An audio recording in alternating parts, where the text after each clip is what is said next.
Hello my dear friends, welcome to my YouTube channel maths by Anuj 365। Direct सवाल करेंगे क्योंकि मैं आपका कीमती समय बर्बाद नहीं करना चाहता हूं। तो डायरेक्ट सवाल पढ़ते हैं आप।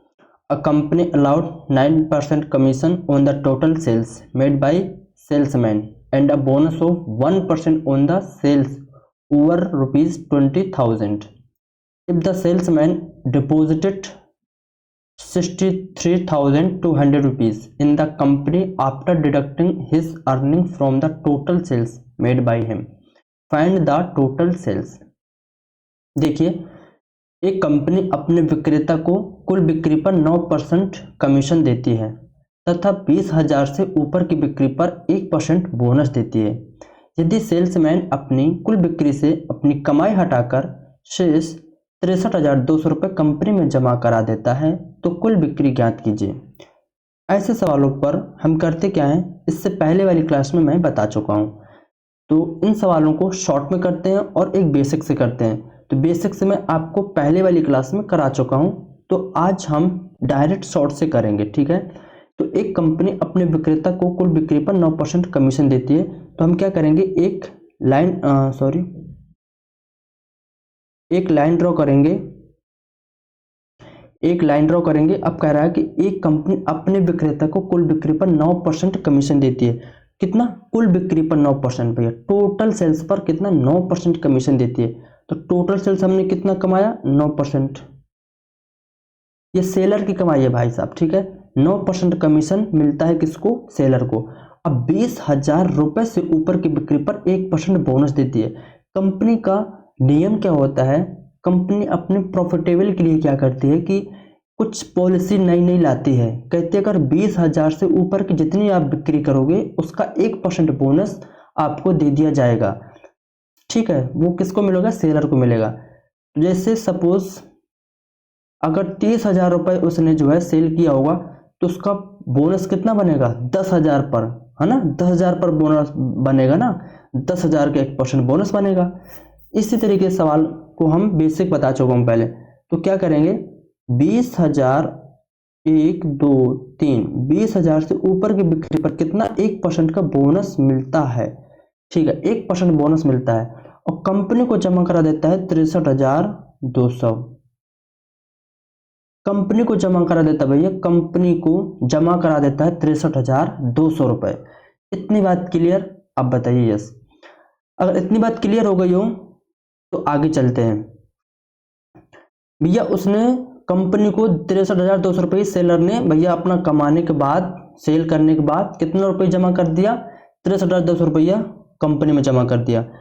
अब क्या हुआ भैया कि 9% तो उसने कमीशन कंपनी ने दे दिया इसको, सेलर को। अब क्या हुआ, 20,000 से ऊपर की बिक्री पर 1% बोनस सेलर को दे दिया जाता है। अगर उसको 20,000 रुपये में भी 1% बोनस दे देता तो कितना यहाँ पे रुपया दे देता सेलर को? 200 रुपये। अगर 1% बोनस यहाँ पे भी मिल जाता उसको तो कितना? 200 रुपये सेलर को दे दिया जाता कंपनी द्वारा।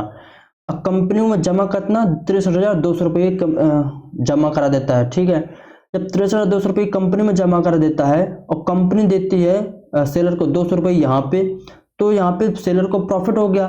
जब सेलर को प्रॉफिट हो गया तो कंपनी में भैया कम हो जाएगा। जैसे कंपनी अगर 100 रुपये का प्रॉफिट करती है और 20 रुपया अगर सेलर को मिलता है तो 80 रुपया किसके खाते में आएगा? कंपनी के खाते में आएगा।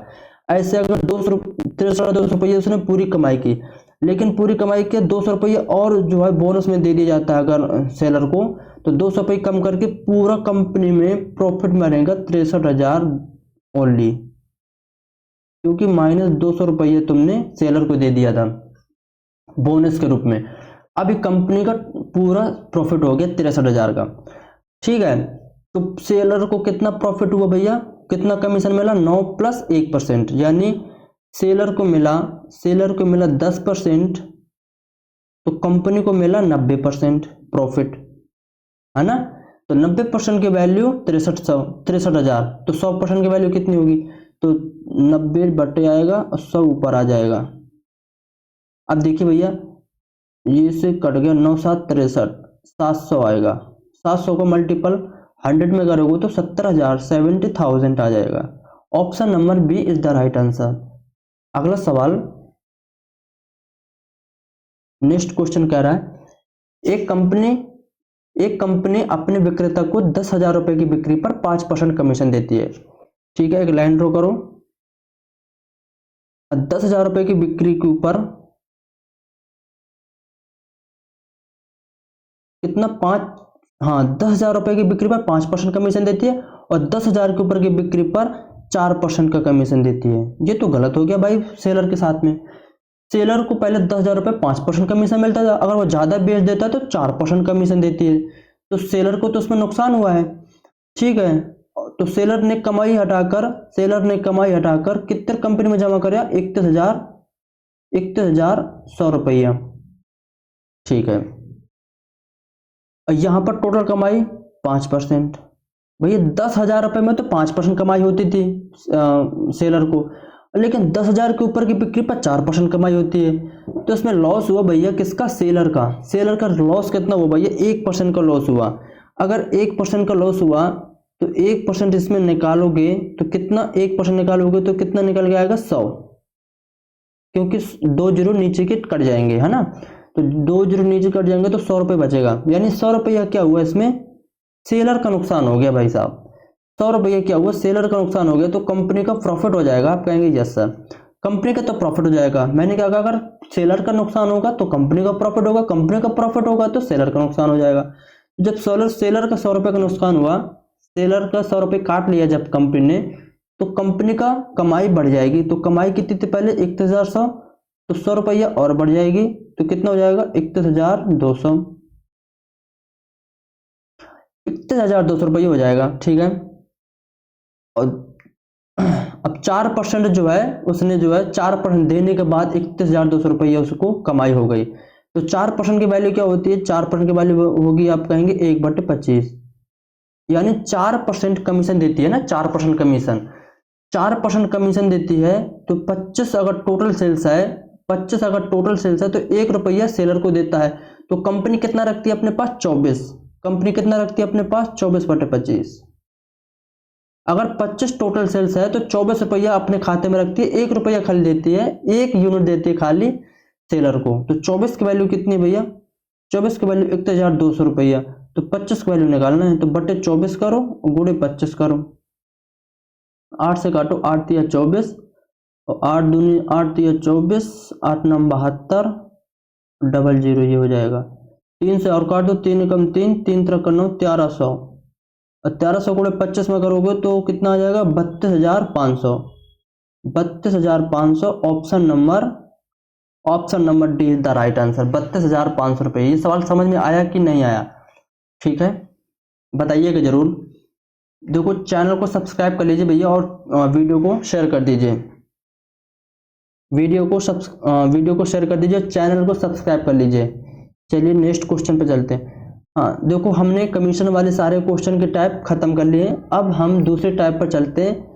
दूसरी टाइप हमारी है प्राइस कंजम्पशन वाली। ठीक है, जो कि कॉम्पिटिटिव एग्जाम के लिए बहुत इंपॉर्टेंट क्वेश्चन है, हर एग्जाम में आते हैं। तो इसका कॉन्सेप्ट क्या होता है? कॉन्सेप्ट बेसिक कॉन्सेप्ट है कि प्राइस का कंजम्पशन से गुणा कर दोगे तो एक्सपेंडिचर निकल के आ जाएगा। इसको हम लैंग्वेज से समझेंगे। जैसे क्या होता है, अगर प्राइस हमारा 20 रुपये पर किलोग्राम चीनी का मूल्य है, क्या 20 रुपये पर किलोग्राम चीनी का मूल्य है, और कंजम्पशन कितना करता है? 5 किलो कंजम्पशन करता है, तो एक्सपेंडिचर कितना हो जाएगा? 100। आप कहेंगे बिल्कुल सही है, 100 रुपये का खर्चा हो जाएगा भैया। अगर 20 रुपये पर किलोग्राम चीनी का मूल्य है और 5 किलो उसने खपत किया है तो 100 रुपये का हमारे पास खर्चा हो जाएगा। बताइए गलत बात बता रहा हूँ? कहेंगे नहीं, बिल्कुल सही बात कह रहे हो आप। 20 के गुणा 5 में करोगे तो 100 आ जाएगा, कोई बात नहीं। अब मैं क्या कह रहा हूं, ध्यान से समझना भैया मैं क्या कह रहा हूं। अगर हमारा एक्सपेंडिचर सेम हो, अगर हमारा एक्सपेंडिचर क्या हो? सेम, यानी 100 रुपया आज भी खर्चा करे, वो 100 रुपया आज भी खर्चा करे, और प्राइस जो है बढ़ जाए, प्राइस क्या हो जाए? बढ़ जाए, यानी 20 की जगह हम मान लो 25 हो जाए, प्राइस क्या हो गया? बढ़ गया, तो कंजम्पशन क्या हो जाएगा? ऑटोमेटिक कम हो जाएगा भैया, ऑटोमेटिक कम हो जाएगा। कितना कम हो जाएगा? 4। यानी पहले कंजम्पशन करता था 5 किलो, अब कंजम्पशन करेगा, अब कंज्यूम करेगा 4 केजी।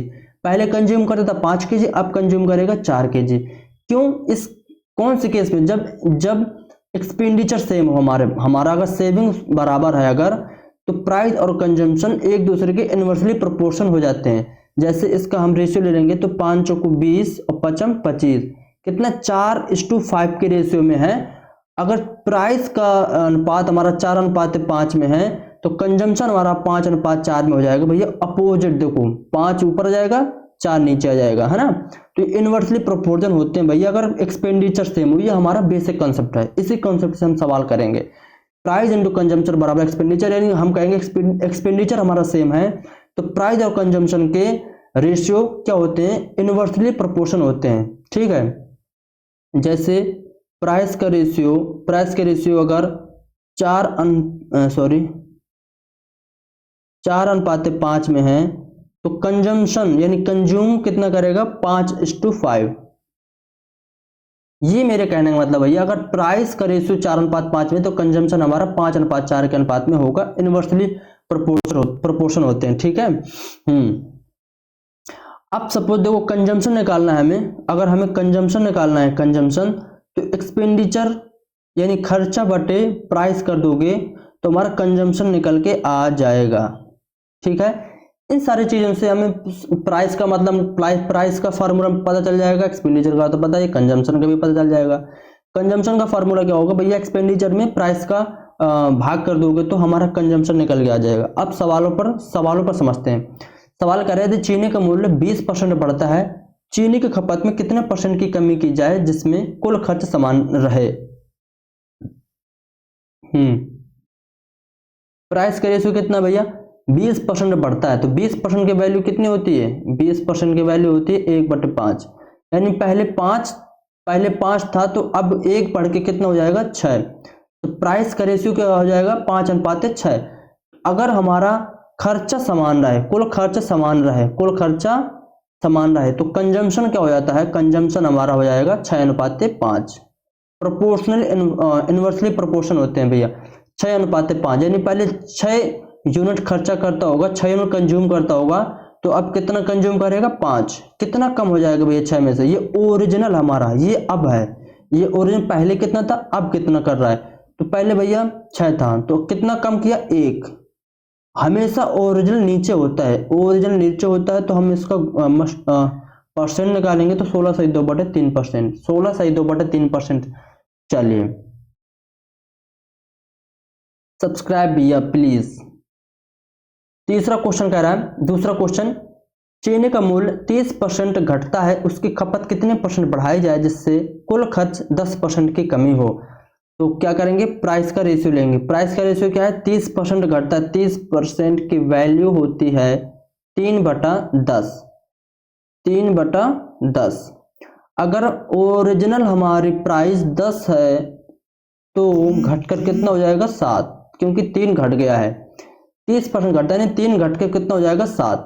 उसकी खपत कितने % बढ़ाई जाए जैसे कुल खर्च, अब एक्सपेंडिचर के जो है हमारा 10% की कमी की जाती है 1/10, यानी पहले एक्सपेंडिचर हमारा 10 था तो अब कितना हो गया? 9।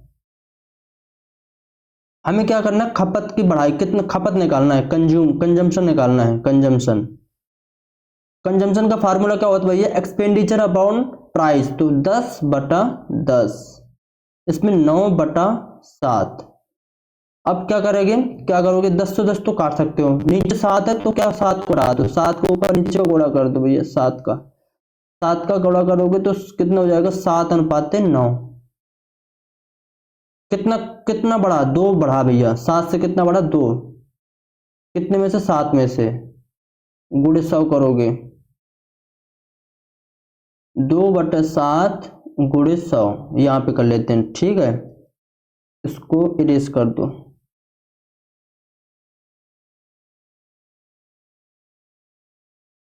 एक बटे 7 की वैल्यू कितनी है? तो 14/2/7। तो 14 का भाई 1/7 का डबल है ना 2/7, तो 14/2/7 का डबल कर दो 28/4/7, 28/4/7%। कुछ वैल्यू आपको याद रख के चलना चाहिए। मैंने जैसे कहा कि 1/7 की वैल्यू, 1/6 की वैल्यू, 1/5 की वैल्यू, 1/19 की वैल्यू, 1/18 की वैल्यू, ये सब मैंने करा चुका हूँ पहले। तो प्लीज इन वैल्यू को आप याद रखना। जैसे तो सही 1/2, इसकी परसेंट की वैल्यू क्या होती है, काफी सारी आती है ना, 3/8। तो इन सारी वैल्यू को आपको याद रख के चलना चाहिए। अगला सवाल, अगला सवाल तो नहीं है अब, अगला सवाल तो नहीं है अब। तो चलिए फिर आज के लिए इतना ही रखते हैं। तब तक के लिए टाटा बाय बाय, ध्यान रखना।